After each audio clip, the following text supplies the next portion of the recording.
سلام متعلق کرتا همدغه د پنځه حقوق کرتا لګ لګ بیانوم یو حدیث کې پیغمبر علیه الصلاۃ والسلام مبارک صحابي دی عمران ابن حسین په سوات باندې حسین دی بسنه عمران ابن حسین دا د پیغمبر علیه السلام صحابي دی او دا حدیث چې ز بیانوم دا متفق علیه حدیث دی امام بخاری مسلم روایت کړی دی صاحب مشکات په مشکات شریف کې د سلام په فضائلو کې ذکر کړی دی عمران ابن حسین فرمای سلام ته ګورئ نبی علیہ الصلوۃ والسلام مبارک له یو کس راغی په مجلس کې صحابه کرام ناستو چې نبی علیہ الصلوۃ والسلام مبارک باندې السلام واچو السلام علیکم دغه کس فجلس فرد علیه دای کې ناستو پیغمبر علیہ الصلوۃ والسلام اغله جواب ورکا عمران ابن حسین فرمای فقال النبی وچ پیغمبر علیہ السلام فرمایل عشرة نبی علیہ السلام فرمایل لسنی کای او غټلی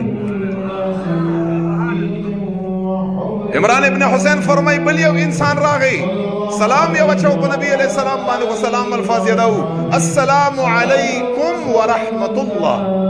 فجلس فرد علی کیناستا پیغمبر علیہ السلام له جواب ورکا جواب نه پس فقال النبی صلی الله علیه وسلم پیغمبر علیہ السلام فرمایل 20 شلنی کای او غټلی عمران ابن حسین فرمای والله قیامت په ورځ باندې به یو نیکی پسې ګرځو یو نیکی رب فرمای دا جنت ته سل نیکی به راوړي سل نیکی بیا به داخلهږي مونږ تاسو ته یو نیکی ډېره کم ښکاري یو نیکی باندې څه شی یو نیکی پسې به ګرځي بیا او نه وي دریم نمبر کس راغی عمران ابن حسین فرمایي پیغمبر علیہ السلام باندې سلام واچو السلام علیکم ورحمت الله وبرکاته فجلس فرد علی کیناستا پیغمبر علیہ الصلوۃ والسلام جواب ورکا ثم قال بیا پیغمبر علیہ الصلوۃ والسلام فرمایل 30 نبی علیہ السلام فرمای دیش نے کيو غټ او عمران ابن حسین فرمای سلورم لمبر کسرا گئی پیغمبر علیہ السلام باندې السلام واچاو السلام علیکم ورحمت الله وبرکاته ومغفرته دی پوری ورسیدا پیغمبر علیہ السلام فرد علی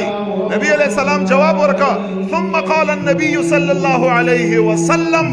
بیا پیغمبر علیہ السلام فرمایل 40 صحابو ته فرمایي سلويخ نه کوي وګټلې سلويخ نه کوي موتا تنگگو السلام علیکم ورحمت الله وبرکاته ومغفرته الک شیخ کینا خلق تنگی پازابی منا السلام علیکم بس دا ډیر د څه خلق پازابی والله چې موږ ډیر نه کوي زایش ډیر نه کوي موږ نه ځای کوي زړه مو تنگگی زړه ولی زړه باندې دنیا سورا ده بس پیسې نشتا لیونی کیګو ارمانونه هم نه دي پورا حوایج هم نه دي پورا بس ټینشن کې مبتلا یو او ټینشن کې ځکه مبتلا یو چې منظم نه کړای نه قرآن تلاوت هم نه کړای نه